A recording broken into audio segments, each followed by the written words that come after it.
Uh, we're back at it, man. We're back at it, man. We're back at it, man. We're back at it, man.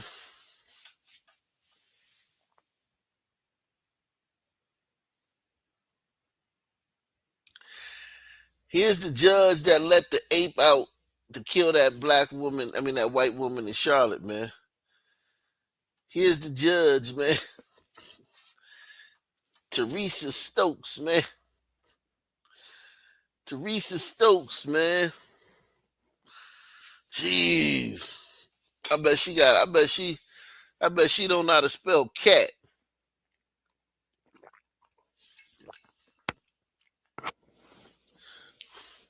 I bet this woman don't know how to spell cat. And she a fucking judge, man. This is absolutely crazy, man.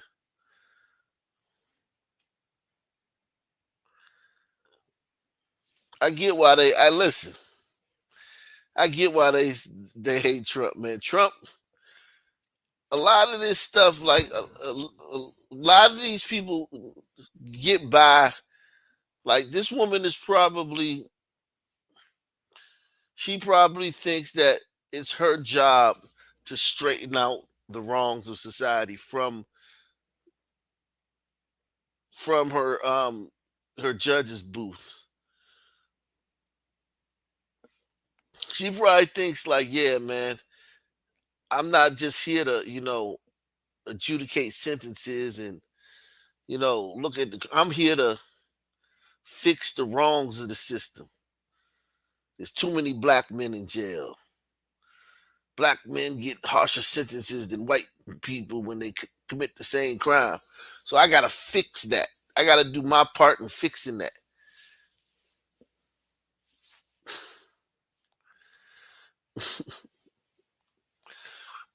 I got to do my part in fixing that. It's up to me. If it is to be, it's up to me, man. She probably said, if it is to be, it's up to me.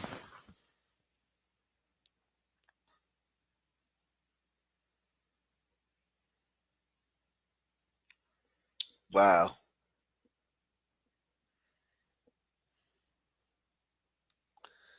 This is terrifying. That Boone Sheikers is judges, man. Boone Sheikers are judges, man.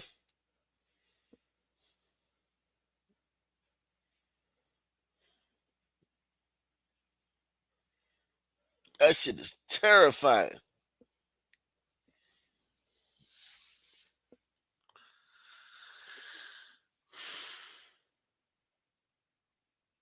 Second chance services? What the fuck is that? What is second chance services? Director of Operations Second Chance Services. These motherfuckers getting enough chances, man.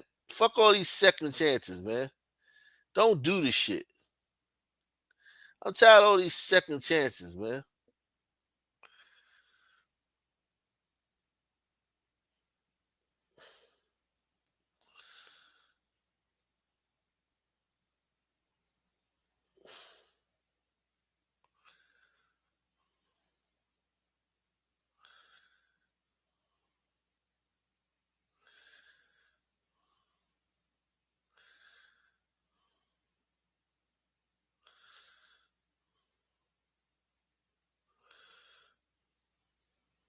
Mm,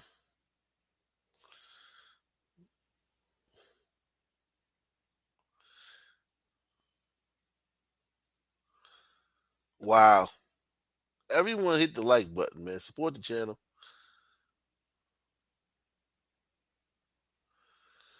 Hit the like button. Support the channel.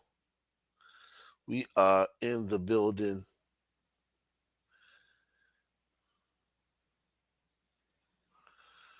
We are in the building.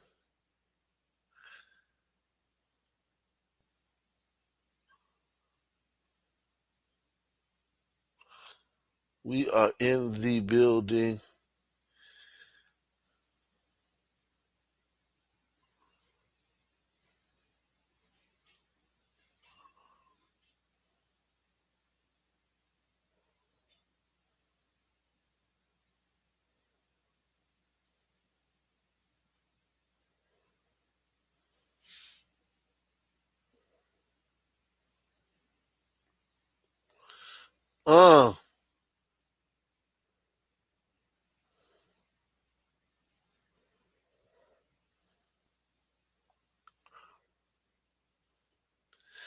This chick is part of this chick is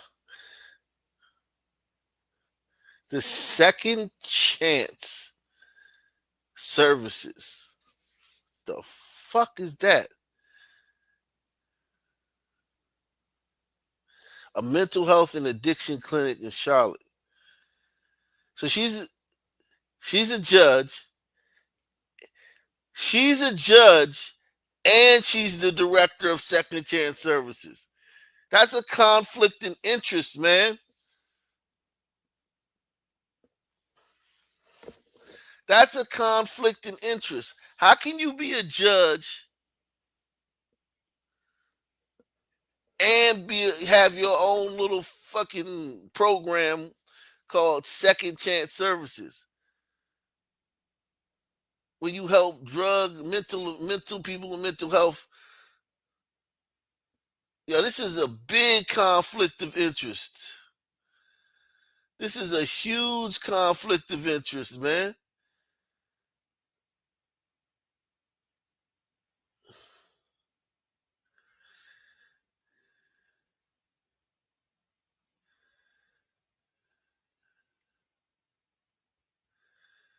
That's a huge conflict of interest.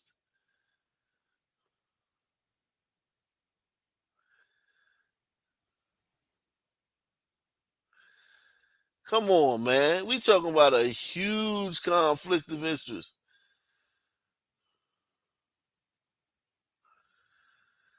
We talking about a huge like this is actually shocking. She has her own program for she got her own program for fucking mentally ill people and she's a judge on the side.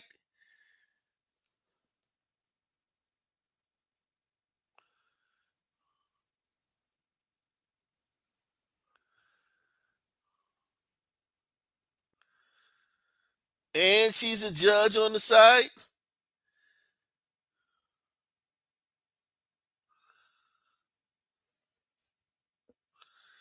And she's a judge.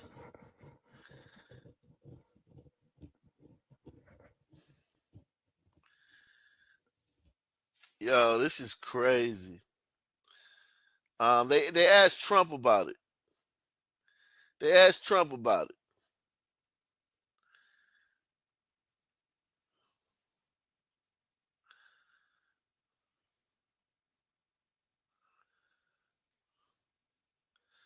They asked Trump about it. Oh yeah, this dude got to GoFundMe. I think they took it down already, but he did have a GoFundMe.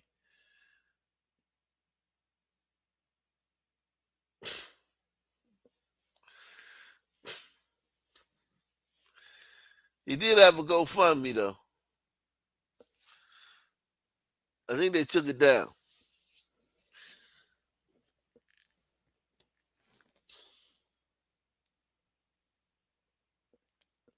Said she's sentencing criminals to her program. Yeah, man.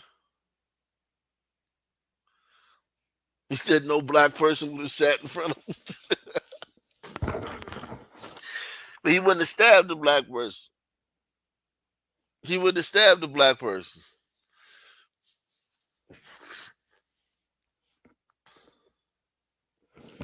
He wouldn't have stabbed the black person.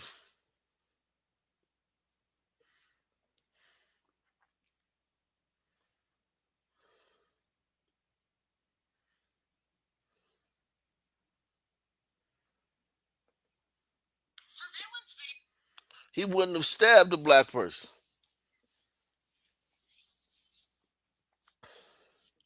Yeah, I mean, don't get me wrong. I mean, I'm sure he had a lot of crimes against black people. He's black. But this was just like a random thing. This was just random. He was sitting next to black people on the train the whole time. When Irina Zatruska got on the train, he had been sitting next to a bunch of black people. Soon as she got on the plane train, he's like, "Oh shit!" He started doing like this. Oh shit!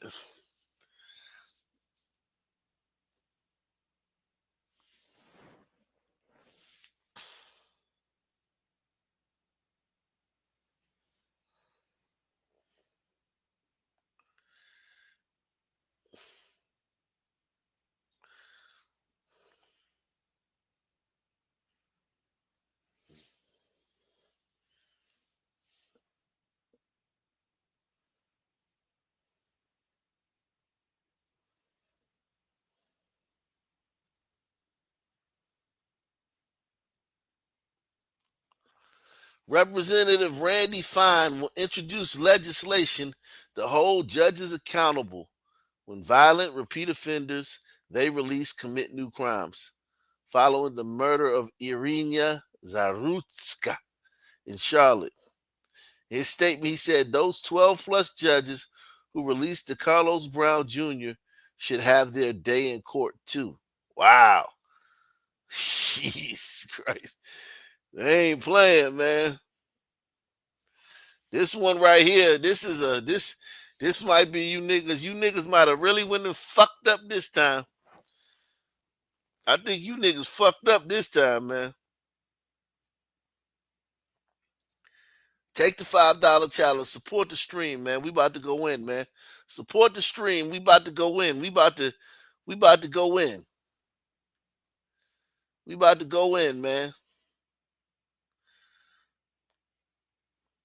I think you niggas fucked up this time, man.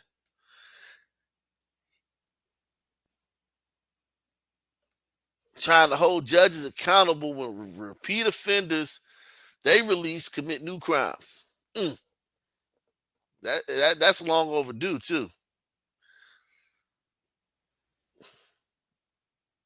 Who are truly, there are evil people. We're all people of religion, but there are evil people, and we have to confront that. I just give my love and hope to the family of the young woman who was stabbed this morning or last night in Charlotte by a madman, a lunatic. Just got up and started. It's right on the tape. Not really watchable because it's so horrible, but just viciously stabbed. She's just sitting there. So they're evil people. We have to be able to handle that. If we don't handle that, we don't have a country. And I created the first who are truly. See, that's the difference between Trump.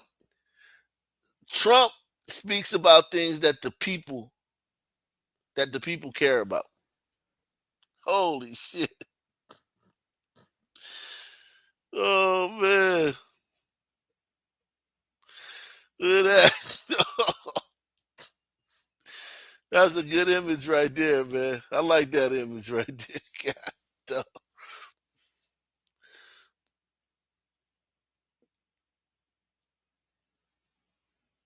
Wow. That's a crazy image, man. Muramasa says these progressive judges and Democrat city councils don't care for victims. Yeah, but we gotta advocate in the White House. See, this is the thing. You have Democrat politicians everywhere, right? Some of them are getting the memo, but some of them are gonna be defiant and they're gonna push against the zeitgeist because the zeitgeist is headed against tough on crime. People want to be tough on crime. They want to be tough on immigration. Tough on crime is the new wave. If you appear to not be tough on crime, people look at you like you're crazy. And niggas are going to keep killing white women. Okay? Niggas are going to keep killing white women. So you ain't going to have a shortage of that. You're going to have these stories popping up all the time because niggas can't help themselves. They're going to keep killing white women. They've been doing it for since the end of slavery. We chronicle it here on this channel all the time. With those old news stories, news articles, niggas are going to keep killing white women. Press one. And these Democrat judges and city council members, they're going to look crazy. Okay, they're going to look crazy. Because I think people have accepted black on black crime. Because they look at the blacks fighting against Trump and crying about the National Guard, and they say, okay, you guys can live in a city where there's 500 homicides a year. That's just normal to y'all. But white people who have never, it's never been normal to, who have always, just played along because of politics, a lot of these white people are turning. A lot of these white people are turning, man. They're like, yo, I was afraid to say stuff in the past, but now I don't have to be as afraid. The president's leadership, his leadership on the crime is making it to where you're not crazy. Okay? You're not crazy when you say, hey, man, we don't have to live like this. I don't want to live like this. Hey, it's black people doing all the crime. Hey, it's illegal immigrants doing a lot of the crime. You don't have to look crazy and racist when you say that because of the president's leadership. His leadership on these issues is giving normal Americans leeway to speak openly about these things. And when you can speak openly about these things, the more you can speak openly about these things, the more other people say, hey, I'm not crazy. Jim just said, he's tired of all these blacks. And then you're like, damn, I didn't know you could say that. I didn't know you could say that. I thought you would get like instant. I thought a lightning bolt would hit you in the head as soon as you said that. Or you'd be fired immediately. People didn't know that they could say these things. Trump's making it the way you can say these things. So these city councilmen and these Democrat politicians, they got to hear this from normal people, constituents. They didn't have to hear this before, because people knew that, like, if you said the wrong thing, you'd be punished, you'd be exiled. I want to play you some stuff, man. Let me go to Salute. Let me get to YouTube, man.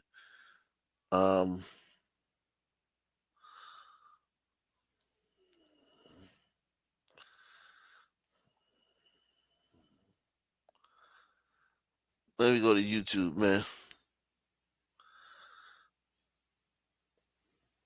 Salute to my man Caleb West, man. Caleb West is in Z building. Caleb West is in the building.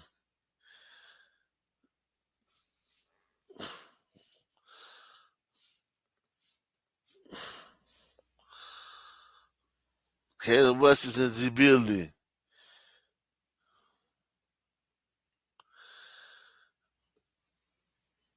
Everyone's covering this. I saw CNN covering it earlier. I may play that. CNN covered this. Everyone has to cover this now. Everyone has to cover this. You can't. That's why I'm saying I'm not mad that people are going to ignore the other story of the lady that we covered earlier, the white professor lady who got killed, because you got to crawl before you walk. Caleb West says it's going to be a judgment day, for our sons. I'm starting to see the global backlash. They started putting hoods on in Spain. Oh yeah, you talking about Klan hoods? Yeah. But see, the thing is, the white backlash isn't going to be violent. It's going to be legislation. They going to get niggas with legislation. White people are not going to go out and ride on niggas. No. White people are not going to go out and ride on niggas. They're going to separate from niggas like Ozarks. There's going to be Ozarks. There's going to be white schools. White people are going to fucking just start schools and be like, look, this school is just for whites. And niggas going to cry and complain. But it's going to be white schools popping up. It's going to be white towns popping up.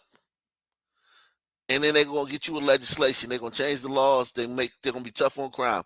The laws, the days of being lenient on crime are coming to an end. White people not about to ride on black people. They not about to go put on hoods and run. No, that's too dangerous. White people are going to separate, segregate,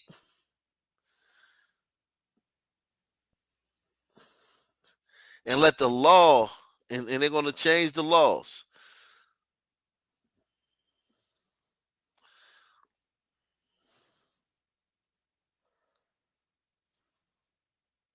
Newly released surveillance video shows the moment 23-year-old Irina Zarutska boarded the CATS train at the East-West station. She sat down in front of a man identified by police as DeCarlos Brown. 4 minutes later, he suddenly pulls out a knife and stabs her multiple times. I was shocked to hear that. I was like, really? Because I just wrote it like hours before. Like, I'd be on there all the time.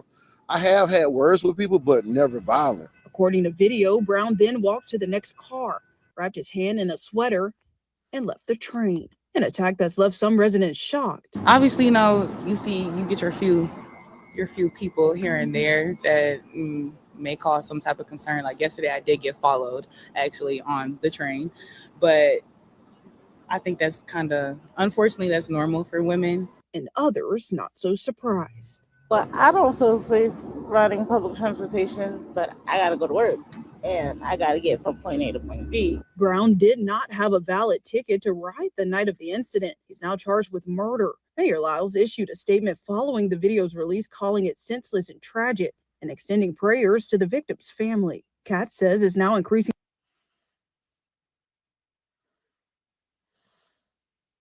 President Trump speaking out about the death of a Ukrainian refugee amid the release of a chilling video showing the moments before she was stabbed aboard a Charlotte light rail train.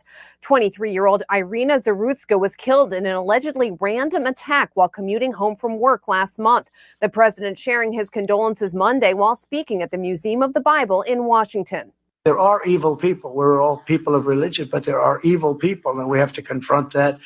I just give my love and hope to the family of the young woman who was stabbed this morning or last night in Charlotte. Look at how white his hair is, man. I remember his hair used to be blonde. His hair is white as snow now. By a madman, a lunatic, just got up and started. It's right on the tape. Not really watchable because it's so horrible, but just viciously stabbed. She's just sitting there. So they're evil people. We have to be able to handle that. If we don't handle that, we don't have a country. Graphic surveillance video released by Charlotte's Transit Department shows Zarutska sitting and using her phone before an assailant begins attacking her with a knife. Police charging DeCarlos Brown Jr., who allegedly has a criminal record with her murder. Zarutska had fled Ukraine amid Russia's invasion in 2022. Her obituary says she, quote, quickly embraced her new life in the United States. Mm.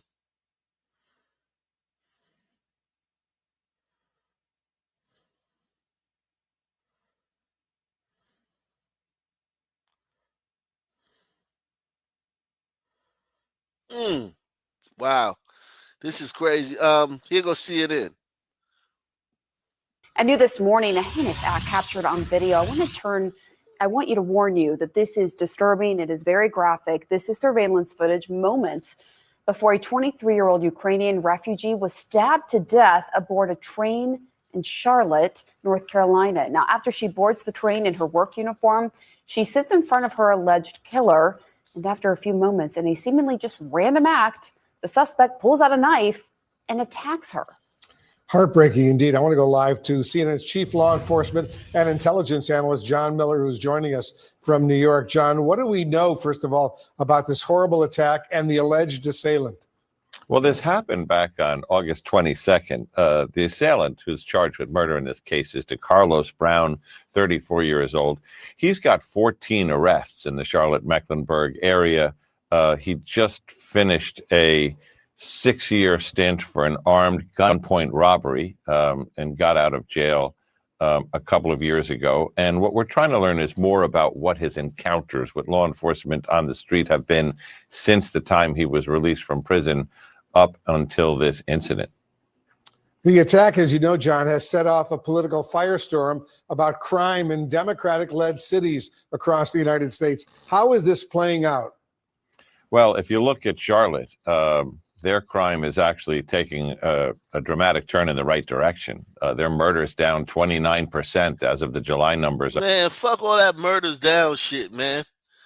Murders are down 29%. You've killed, most of these cities had skyrocketed murder rates 2020, 2021, 2022, 2023. You killed everybody. The thugs killed all the other thugs. Of course, there's going to be, after 4 years of just insane murder rates, there's going to naturally be a lull because the streets have to regenerate. I read through aggravated assault, which would capture stabbing, shootings, and other assaults, is down 25%. So you look at Charlotte, and like many of these cities that are telling this story, their violent crime is trending in the right direction. Their property crime, burglaries, car theft, you see slight increases in, but they have a very dynamic police department there that has a combination of assertive policing, precision policing, directed patrols, but also community policing involving youth outreach for juvenile delinquency and other things. So this is not one of those cities that is asleep at the switch on crime. What this is a terribly tragic, dramatic, terrible event captured on video. So it's an event. It's a terribly tragic event. They're trying to keep it. It was just this event. This is just one event that happened. This is just something that happened. You know, this thing right here happened, and you know, just stay focused on this one thing that happened. Well, you know what? Guess what happened today, fucker? Guess what else happened today? Guess what else happened today? Here goes another thing that happened. Another black man, another white woman didn't know each other from a can of paint. University professor just walking her fucking dog. Auburn police have made an arrest in the death of former Auburn professor Dr. Julie Shenelle. This update coming just about 5 minutes ago in a press release. Auburn police say they have arrested Harold Rashad Dabney III from Montgomery and have charged him with 2 counts of capital murder in connection to the death of Dr. Shenelle at Kiesel Park. Police say they received a call about a suspicious person on around 8:45 a.m. on Sunday morning on Beehive Road. And Auburn police say through contact with Dabney, they have made the observation and through further investigation have labeled Dabney the suspect in the homicide involving Dr. Shenelle. Now, according to Lee County Coroner Daniel Sexton, Shenelle's wounds appear to be consistent with sharp force trauma, meaning caused by a knife or other sharp objects. And also, Auburn police say that the Shenelle's red Ford F-150 that was taken from Kiesel Park on Saturday was found along Lee Road 177 or Wire Road in Auburn. And Auburn police have taken that truck. And it was found abandoned again on Wire Road in Auburn on Sunday afternoon. Now, Kiesel Park is still closed and remains a crime scene with crime scene tape still up at the gate. And Auburn police say it will remain closed through the weekend. I've spoken to several people here in Auburn along Wire Road, along Chadwick Lane, where Kiesel Park is. And everyone is saying the same thing, that it's very sad. And it comes as a shock to hear that it was so close to their homes on Chadwick Lane and also happening in Auburn. I spoke to several people that were at Auburn Vet School, where Dr. Schinelli was a professor until 2021, and they say that she was a very highly regarded professor, and they were extremely sad to hear about this tragedy at Kiesel Park. But Auburn police say that this is all the information they have right now, but if any new information is released by Auburn police, we'll be sure to keep you updated on it. See, this the thing. Niggas overwhelm you, right? Niggas wear you out, right? If you notice with everything, niggas just wear you out, whether it's crime, racism, crime, police brutality, whatever niggas do, they wear you out with it. So I'm betting that niggas are gonna wear people out with this. Now that the focus is on crime and they're seeing that low, these guys will attack women in public. Niggas are gonna keep doing that, right? They're gonna keep attacking white women in public. We may even see like black men punching white children. Random black nuts like this punching white children. We may be getting videos of that too. Or and we know we're gonna see elderly. We know we're gonna see them punching the elderly, right? So all of these videos are now, this is going to be the new thing on the internet, right? Blacks beating on women, children, and elderly, vulnerable people. They're going to be the new wave over these next couple of weeks. And niggas, and even if they don't find new ones, there's so many older ones of blacks playing a knockout game, punching old people, punching women for no reason, that the internet will start to be, and you'll go on the internet and you'll see montages of niggas just beating the shit out of women and people for no reason.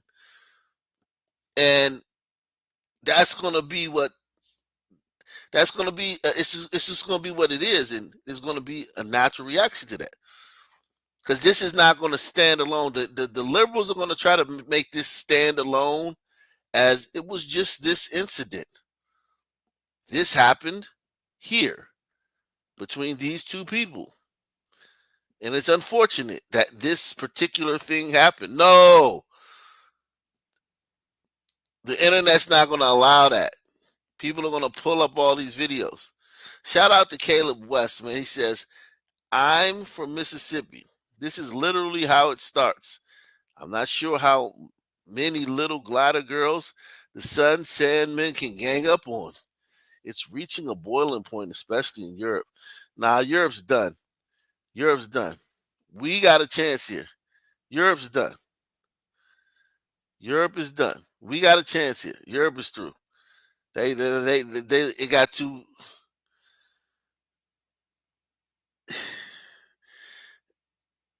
Listen. It takes. Listen. You gotta have strong men. We have a strong man in Donald Trump and Tom Homan and other strong men. There are no strong men in Europe. There's not one strong man. You got that. What was that? Italy, the female prime minister, she kind of like was kind of acting hardcore towards immigration for like a week. Who remembers that? The Italy prime minister, she a woman. Everybody's like, oh, look at her. She's, and that lasted like a week. You need strong men. Europe there are no strong men in Europe. None.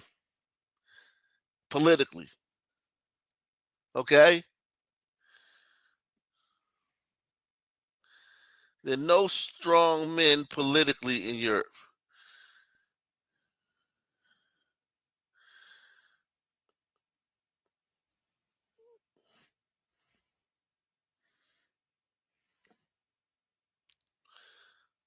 And you need men, okay? Men. All right, welcome back here on Live Impact News on WCNC Plus. I'm Nick Sturdivant. James is here. So we want to get to a story that we've been following, and we had Jesse Pierre on talking regarding the mental health aspect of things and filling the gap regarding the story. Irina Zariska, who was stabbed to death while riding the Blue Line in Charlotte's South End last month. Now, that attack has sparked discussion about safety on public transit.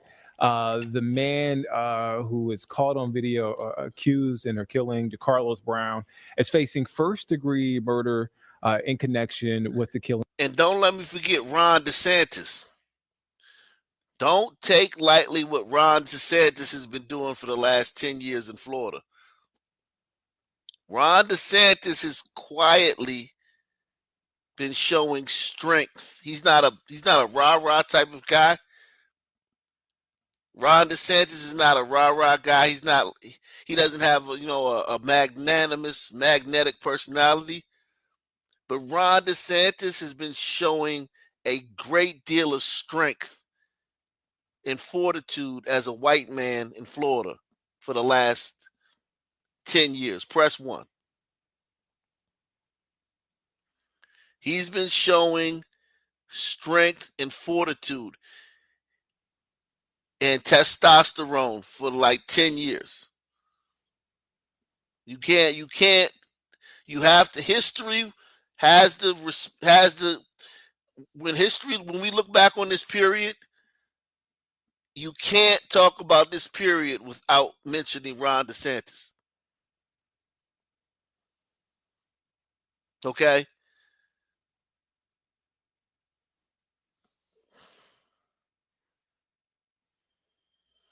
Of Irina Zariska on August 22nd. So we've been covering the story, following the story, and we're able to find that Brown had 14 previous court cases within Mecklenburg County, and we wanted to dig more into that. So right now, Live Impact News, we have professor of criminal justice at App State University, Dr. Matthew. Ron is a glider, man. Cuba is a country. It's a nation. Ron is a glider. Cut it with all this Cuban crap. You know how many fucking baseball players are from Cuba that look like me? Cuba is a country. Race is different than nationality. Ron DeSantis is a glider. Robinson here on the program. Dr. Robinson, thank you for your time. Thank you for having me. I wish it was under better circumstances, obviously. Yeah. I guess let's start there. The video of the attack has been all over social media this weekend. It was released on Friday, been all over social media, and a lot of questions surrounding the man in the video, DeCarlos Brown. And I read there are 14 cases within Mecklenburg County, and a big question I certainly got from friends and other people: how's this possible? That's a great question, and when these things happen, that's what we inevitably ask. When someone has a long criminal record, we think that they should be, off the streets, ideally for good, if necessary. But there's lots of potential answers. We'd have to look into the case specifically to figure out what he was charged with, how the cases were disposed of. There may be cases of plea bargaining where charges were filed down. Let me answer that question for you guys. As someone who's been in the system, not a lot, but I've been in the system enough, right? Let me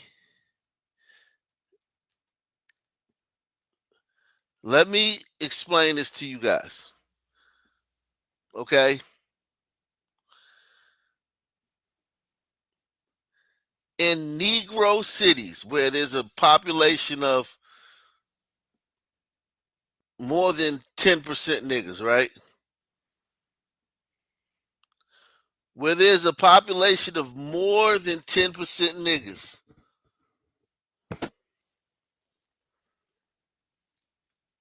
the caseload at the county court building is overflowing with cases.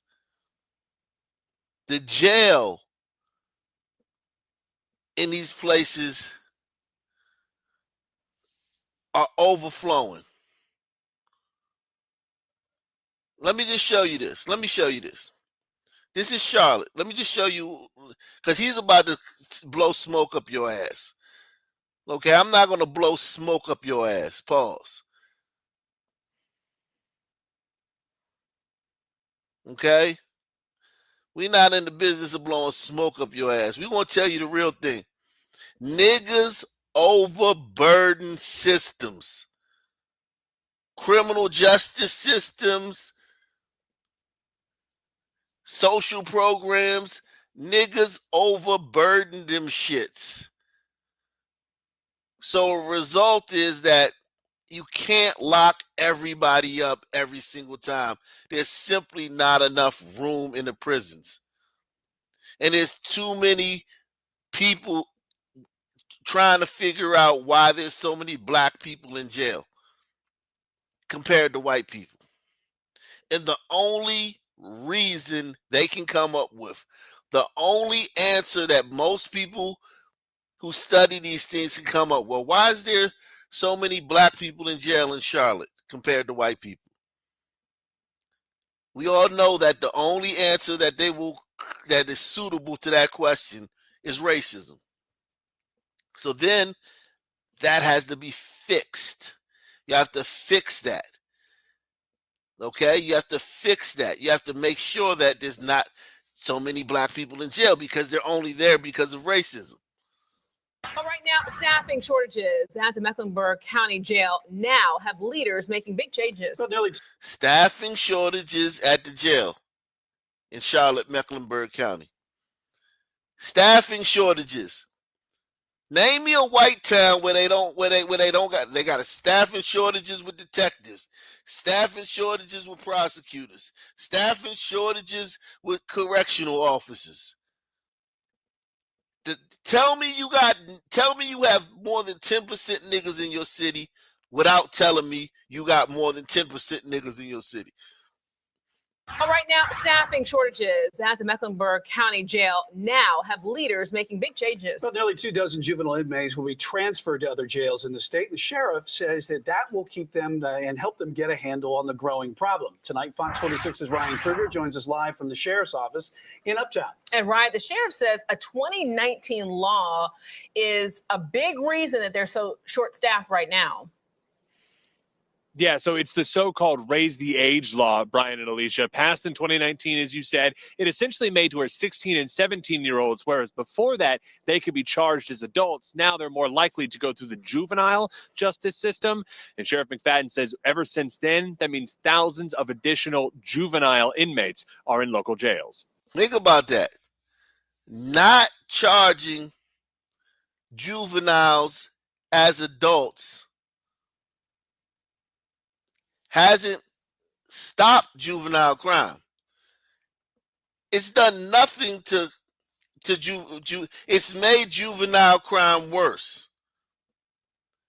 Throwing niggas a bone. Niggas say, hey man, our kids, prison, school to prison pipeline, you putting our kids in jail. The white man said, okay, well, we won't charge your kids as adults no matter what they do. They can shoot up a school, kill people, carjack people, kill them, whatever. We're not going to charge your little nigga children as adults. The result is that the fucking juvenile system becomes fucking overrun with fucking little black nigger children.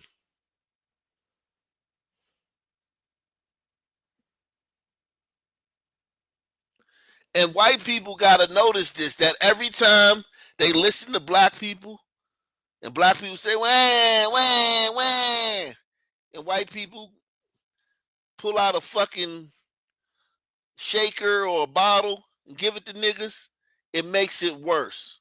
Press 1. Right now. Yeah, so it's the so-called raise the age law, Brian and Alicia, passed in 2019, as you said. It essentially made to where 16 and 17-year-olds, whereas before that, they could be charged as adults. Now they're more likely to go through the juvenile justice system. And Sheriff McFadden says ever since then, that means thousands of additional juvenile inmates are in local jails. My staff is tired. They're exhausted. And, they're listening to their families on what else can you do. Mecklenburg County Sheriff Gary McFadden says he's been. My staff is tired. They're exhausted. This is the nigga effect. This is the nigga effect. My staff is tired. They're exhausted. And, they're listening to their families on what else can you do. Mecklenburg County Sheriff Gary McFadden says he's been dealing with staff shortages for almost 2 years now. As he puts it, it all started in 2019 when 16 and 17-year-olds could no longer be held with other adults in jail. North Carolina was not adequately equipped to handle this number of juveniles. So they asked Mecklenburg County Sheriff Office, will you take juveniles from outside of the county and house them here? Throw in the COVID-19 pandemic, widespread staffing shortages, and it got to a point where leaders said they had to act. Well, now the county has decided to move nearly 24 inmates who are from other counties and place them in state juvenile jails. That will allow nearly 30 jailers who currently work in the juvenile detention center to transfer to the main Mecklenburg County jail. The State Department of Public Safety said Mecklenburg County has helped them out in the past, and they're happy to step in and help out the county in their time of need. This is only temporary until we get things back in order, and hopefully that this. Think about that, man. Niggas. Think about how many teens went through the system and the judge was just like, the judges were told, hey, man, we don't have any room at the jail. There's no room at the jail anymore for all these little niggas. There's no room for them. Try to steer these little niggas to diversion programs, ankle monitors, and other shit, because we simply don't have any room at the jail because there's too many nigga children committing crimes. So is there something else? Send them to this program. Send them here. Send them there. Put an ankle monitor on them. But if you keep sending niggas to the jail, there's no room. Well, you can't. There's no room left because there's too many nigga criminals out here in the city. That's the same thing happened in D.C. It's the same thing happened in D.C.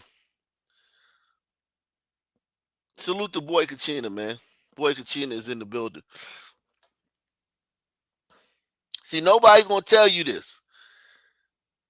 Nobody gonna tell you this. Nobody gonna tell you this. They gonna blow smoke up your ass and say, and yeah, listen. Hit the like button, subscribe, support the channel via PayPal, Cash App, or the Super Chat. Hit the PayPal, hit the Cash App, hit the Super Chat.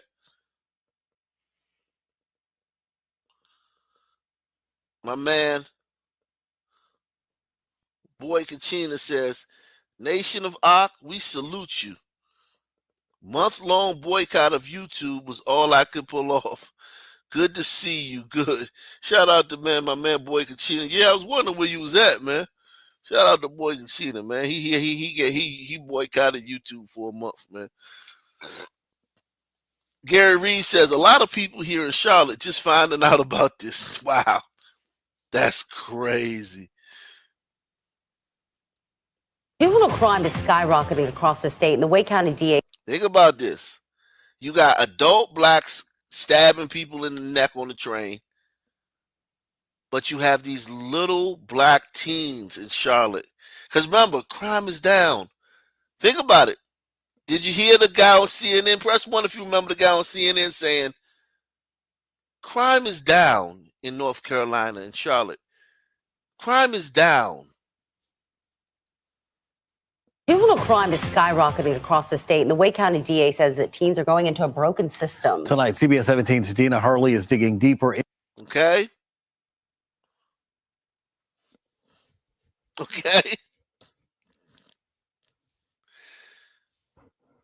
They inundate, they overpower the system.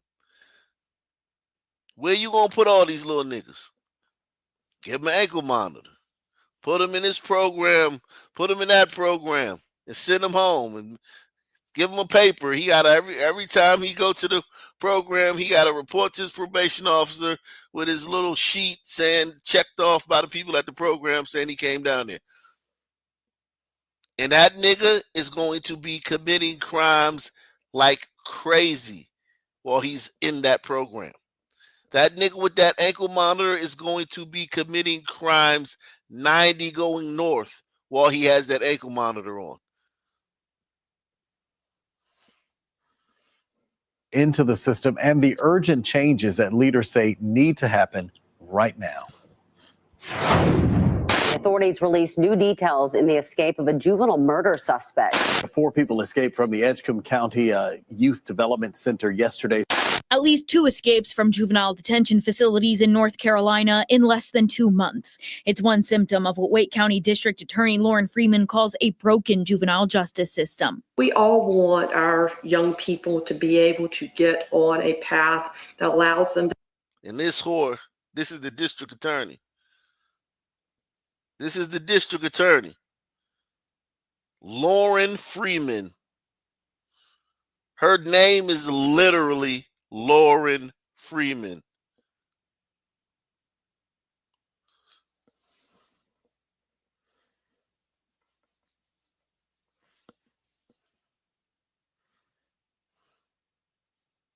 To have successful, productive lives. But I think we also have to be realistic about the fact that we have seen a significant increase in violence from some juveniles. She traces many of the problems back to 2019 when Raise the Age went into effect in North Carolina, a law where 16 and 17-year-olds accused of crimes are no longer automatically put into the adult criminal justice system. They keep saying it goes back to the Raise the Age. Once you can't charge them as adults, and you can't put them in adult prison, think about it. When we're talking about charges in adult, we're talking about really serious crimes. They don't charge teenagers as an adult for carjacking somebody. They don't charge you as an adult for doing a smash and grab. Okay? They don't charge you as an adult for playing a knockout game. They don't charge you as an adult for doing a burglary. You got to do some serious heinous shit. So once they made this, say the age law where you can't charge them as adults and put them in big boy prison, the juvenile system became overrun with little nigga children. That's how many nigga children are committing the type of crimes that you should be charged as an adult for. System. Since then, a ripple effect of consequences. We have about twice the number of kids in juvenile detention centers that we had just 4 years ago. The corresponding needed resource. But crime is down. Think about this. Crime is down. Ripple effect of consequences. We have about twice the number of kids in juvenile detention centers that we had just 4 years ago. The corresponding needed resources to meet the demand really were not provided. One major challenge. But crime is down, bitch. Provided. One major challenge, staffing juvenile facilities. We have older, larger kids that are in our facilities now, and that also caused some of our older staff to choose to want to seek a different profession because they were scared about the physical nature of those older kids that were in the system.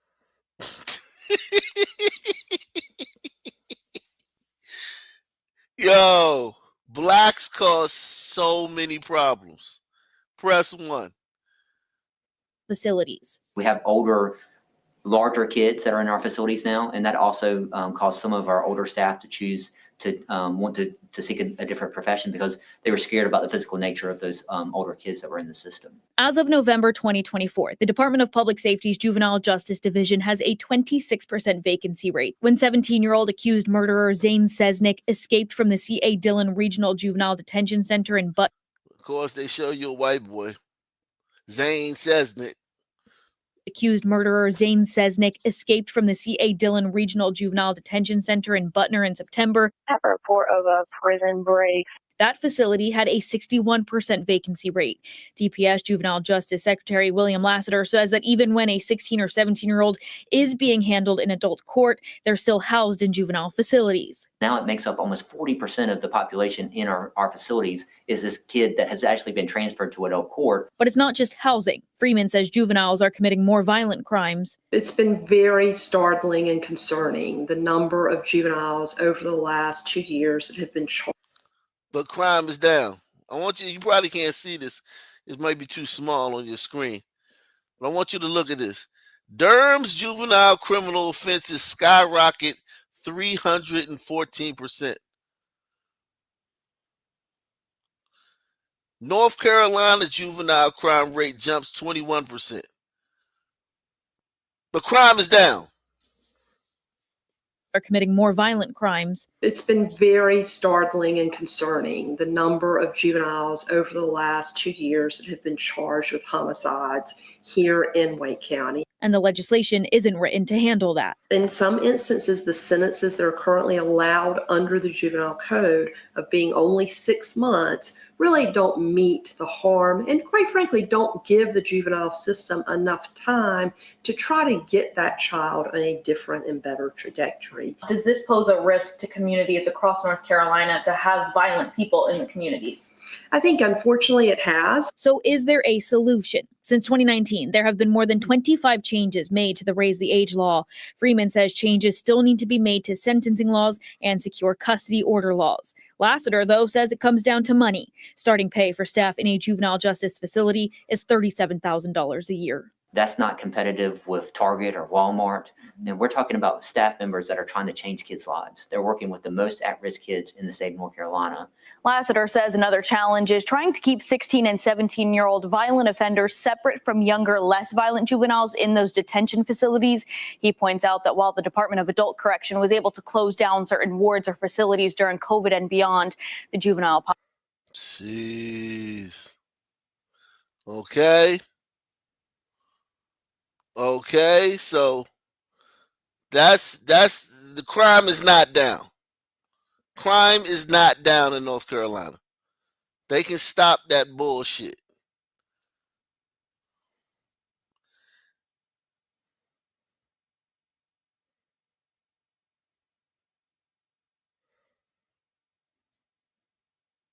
We're continuing our coverage this morning after a violent weekend here in Charlotte. 3 people shot and killed, with another person fighting for.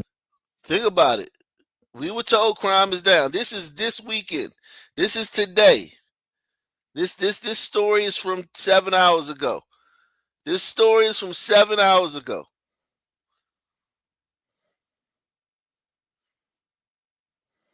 We're continuing our coverage this morning after a violent weekend here in Charlotte. 3 people shot and killed, with another person fighting for their life. WCNC Charlotte's Destiny Richards is live this morning. And Destiny, these were 3 separate shootings that spanned across our area. Yeah, right now, police are still investigating these shootings from over the weekend, and it includes 2 homicides that happened within hours of each other. Now, this first shooting happened early Sunday morning on Queen City Drive in West Charlotte near a popular LGBTQ bar called The Woodshed. Police say a man was shot just after 1 a.m. and later died at the hospital. At this time, investigators don't have any suspects. Not even 2 hours later, another deadly shooting, this time on Atondo Avenue near Robinson Circle in North Charlotte. Officers say 1 person was killed and another rushed to the hospital with life-threatening injuries.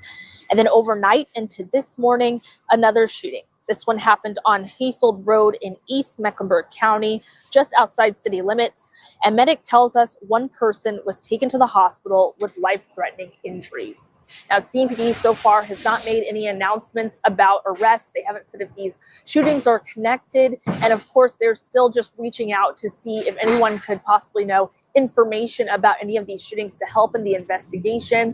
If you happen to know information and want to leave a tip, you can call their homicide unit. That number is 704. Hey, man, if you ever in Charlotte, man, and you're looking for a good time, make sure you check out The Woodshed, man. Okay? Check out the woodshed. I heard it's a great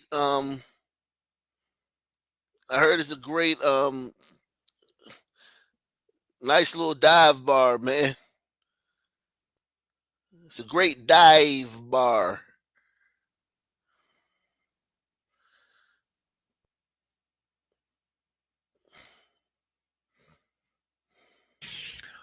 And new this morning, a heinous act. So yeah, man. Go on, get your dive on, man.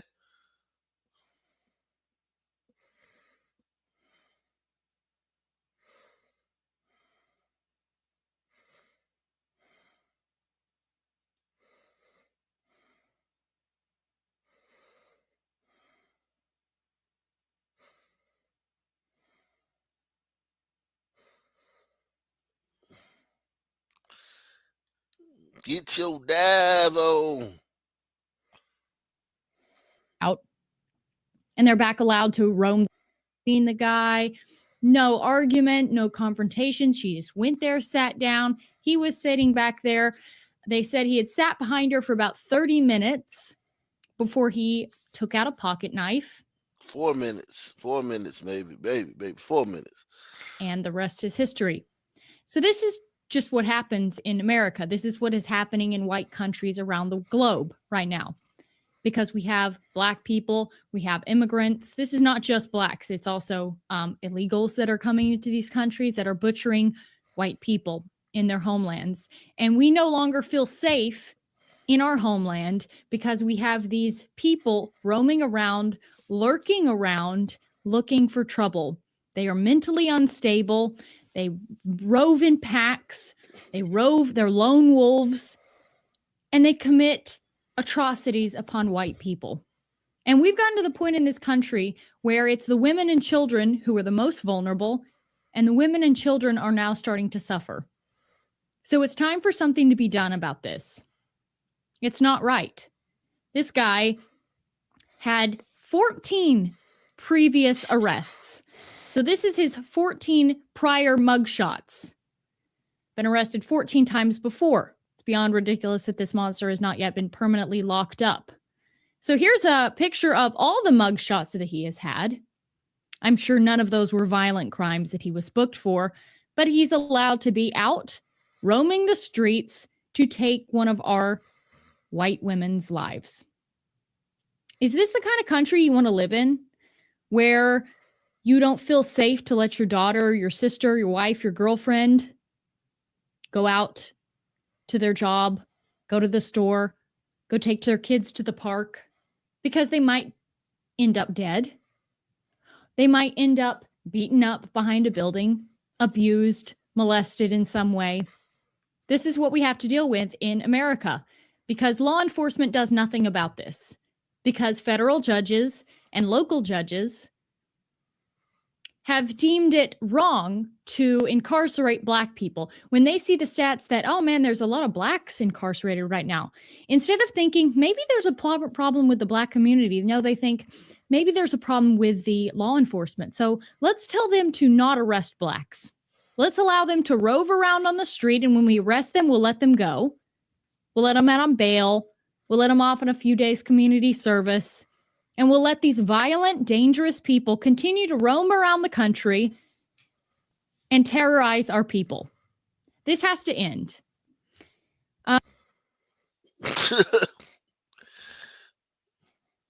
Wow. White woman got more kahunas, got more stones than a lot of you men. I want to bring the audience up to speed on the facts around it. So something terrible happened in Charlotte, North Carolina. Undoubtedly, most of the audience has heard about it now, because if you're listening to this show, you have the right news sources. It's something that happened a couple of weeks ago, but it just hit the press. You wouldn't know anything about it if you solely read or watched legacy media outlets. Okay, nothing. The young woman's name is Irina Zarutska. And this young woman was 23 years old. She was born in Kyiv, Ukraine. And she came to the United States in 2022 with her family, trying to seek a better life. They were fleeing the war that Vladimir Putin unleashed on the Ukraine. And she was murdered here in Charlotte, North Carolina on August 22nd on her way home from a job she had obtained at a local pizzeria. Now, this woman is absolutely stunning. She looks like Marilyn Monroe to me.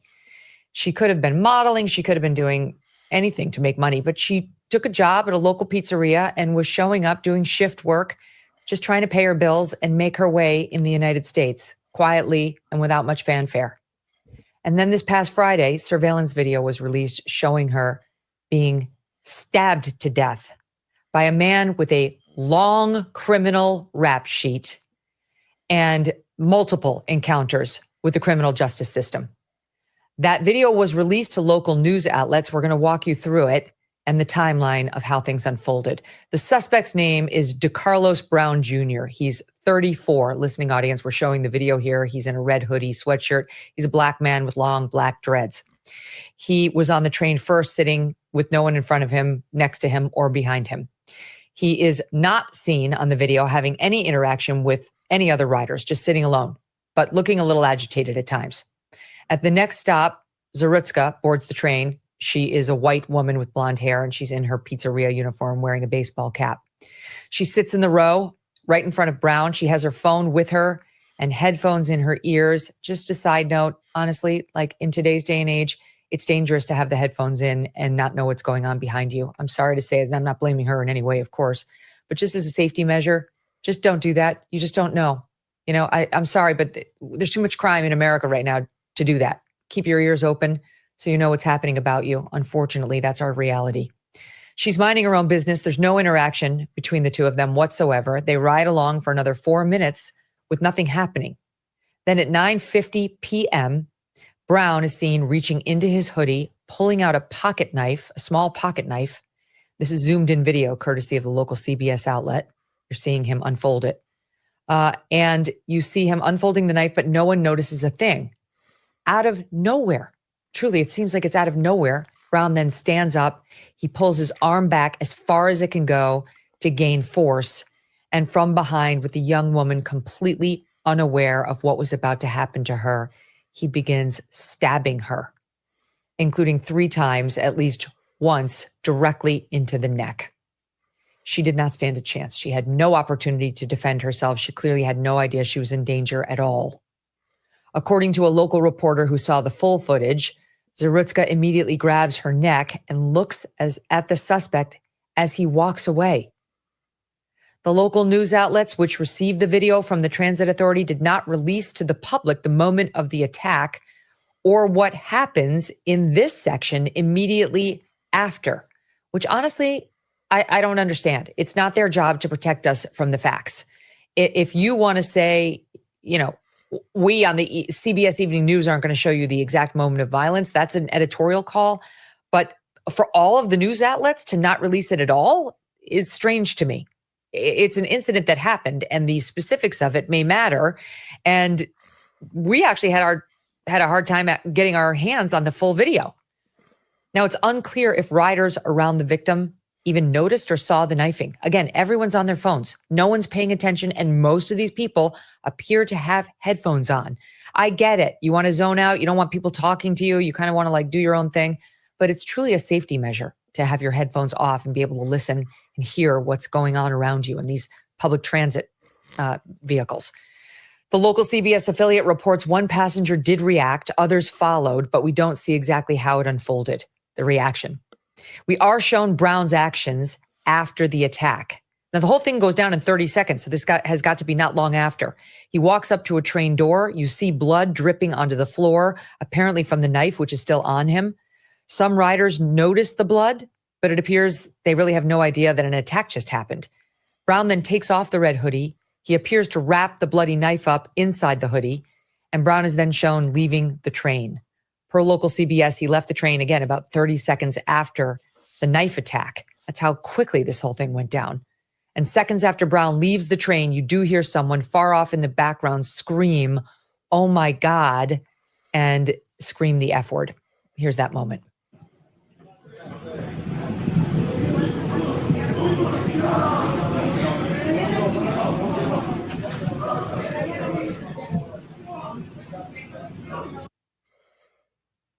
It certainly sounds like somebody's found the victim. Someone did call law enforcement. Spectrum News in Charlotte reporting transit security guards were on the train at the time of the attack, but in the car just ahead of Zaritska's when she was attacked. Brown was arrested a short time later. You're not going to be surprised to hear the guy's got 14 previous court cases in Mecklenburg County, which includes Charlotte. He was sent to prison. Man, it look like I'm one of his mug shots, man.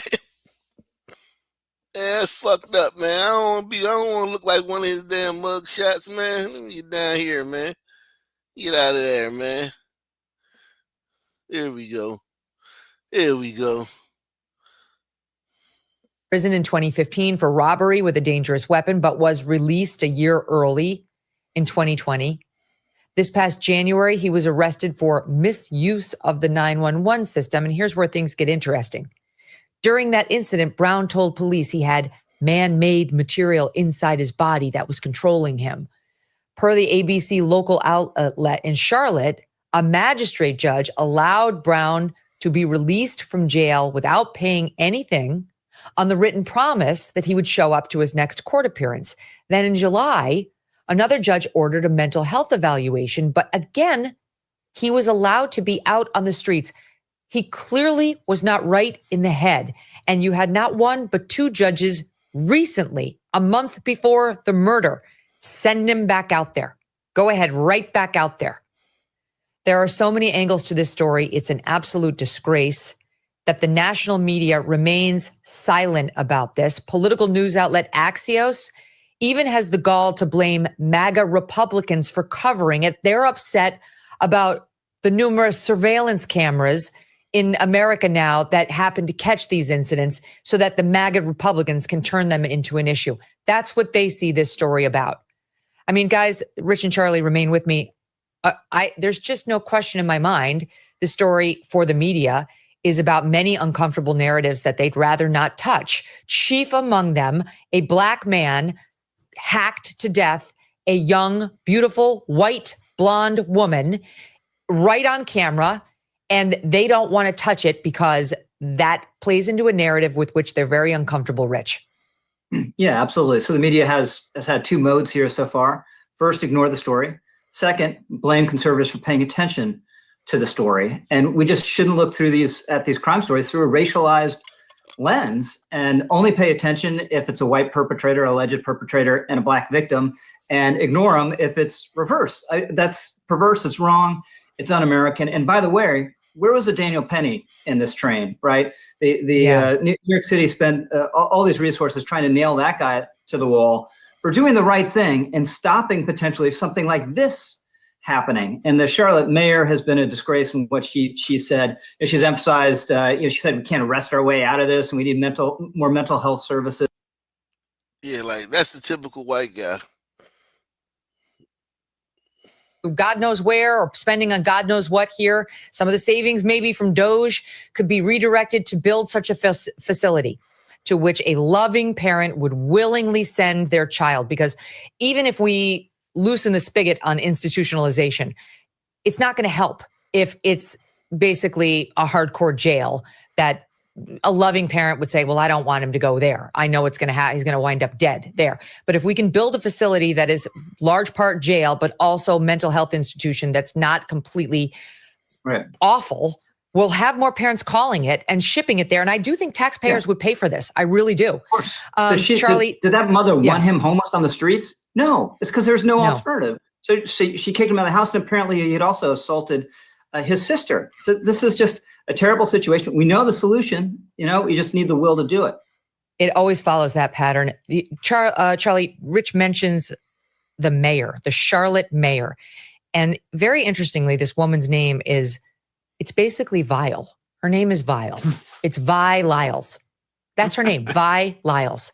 So I'm just going to call her Vile because that's what she is based on this response she's given. Man, I tell you, man,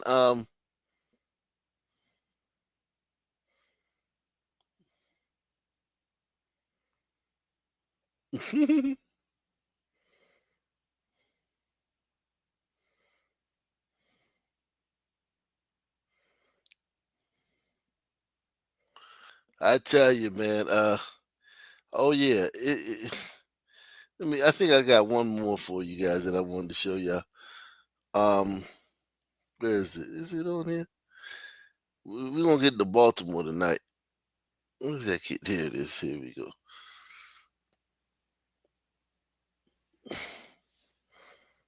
That we'll check back with you in a bit. Meanwhile, a train ride ends in violence for a man who's now recovering from an attack on the A train. News 12's Morgan Scott is in downtown Brooklyn at the Hoyt-Schermerhorn station, where police are still searching for the suspect. Imagine being aboard a crowded train here in Brooklyn, causing some people to bump into one another. Seems pretty common, right? Well, that's the scene police describe here as the reason a man was hospitalized over the weekend.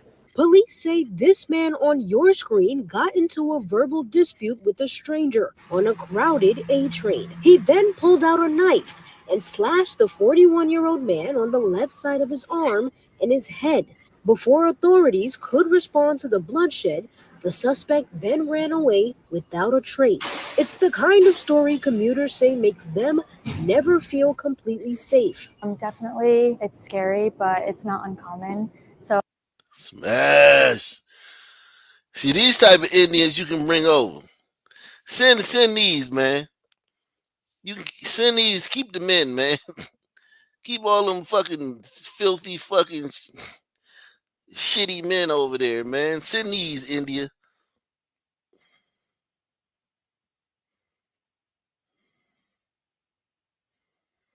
but it's not uncommon. So I've been taking the train for years, so definitely something like that I feel like occurs a lot, and I feel like it's been getting worse over the years.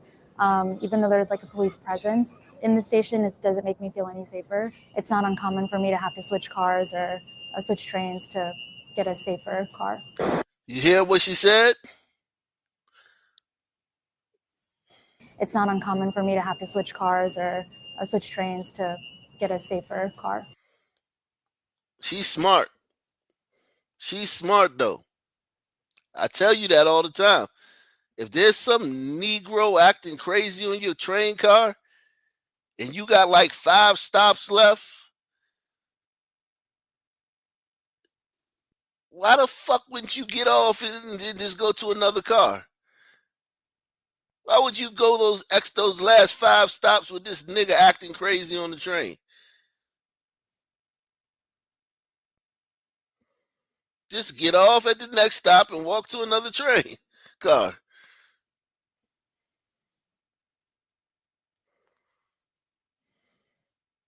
Salute to this beautiful Indian queen, man.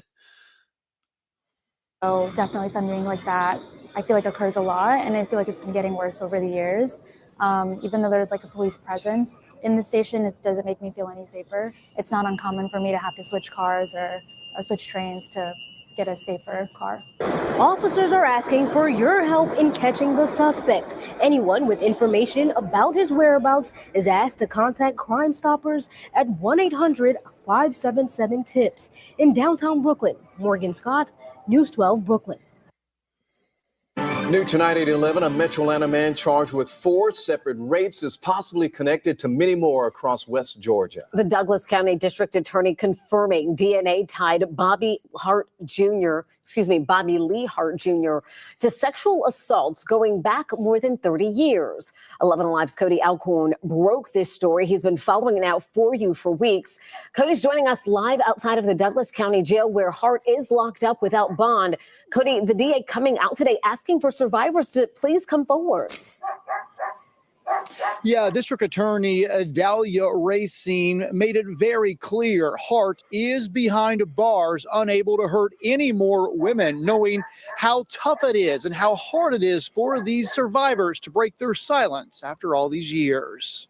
Survivors are calling him the West Georgia monster. Bobby Lee Hart Jr. has been charged in 4 separate rapes, all in Douglasville, between 2012 and 2024. He was arrested August 9th.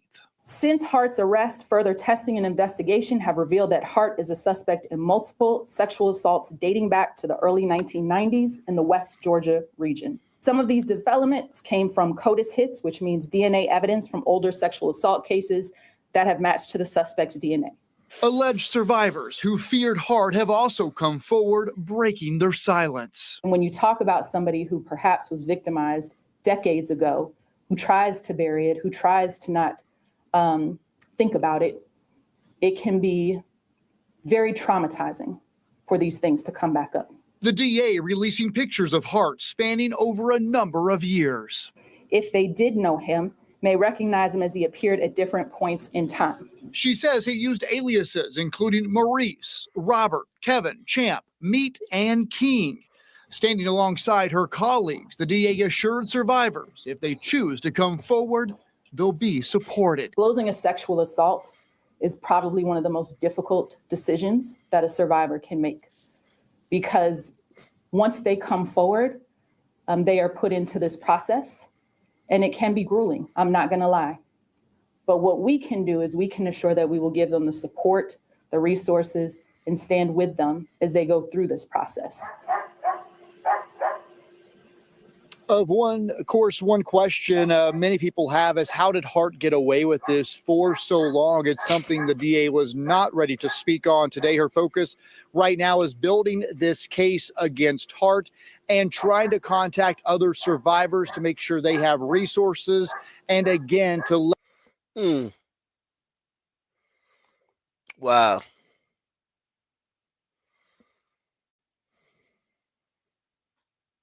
Mm, mm, mm.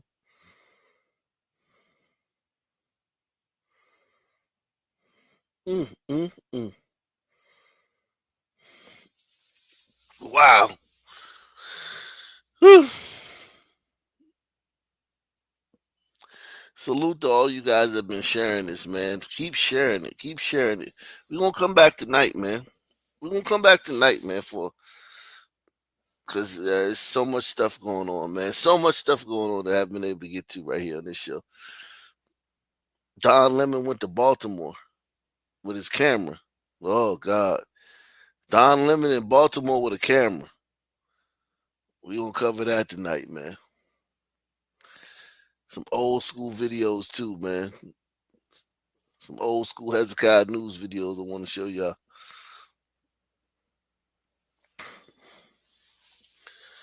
Salute to everybody out there, man. Great show, man. All you guys supported the channel. Salute to you guys. Everybody who shared the video, salute to you guys. Tune in tonight, man. Same black time, same black channel. I'm out of here.